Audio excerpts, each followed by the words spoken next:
ভিডিঅ'টো ষ্টাৰ্ট কৰিছোঁ মোৰ মাৰ মৰমৰ আপোন ঘৰখনৰ পৰা, মানে মোৰ মামাৰ ঘৰৰ পৰা কৈছোঁ। গম পাইছেই নহয়, আজি আহিলোঁ ৰাতিপুৱা মামাৰ ঘৰলৈ বুলি। সৰু মামাৰ ছোৱালীজনীৰ সুধি আছে যিহেতু, সেইটো কাৰণে মামাৰ ঘৰলৈ আহিলোঁ। এপিনে মামীহঁতে চব্জি কাটি আছে, আকৌ ধুই আছে। এয়া হৈছে মোৰ মামাৰ ছোৱালী।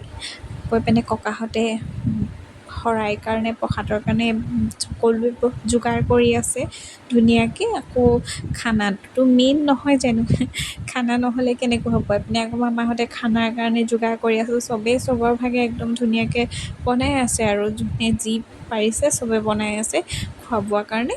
তাৰপিছত এপিনে ককাহঁতে নাম ল'বলৈ হ'ল, এপিনে নাম লৈ আছে ককাহঁতে।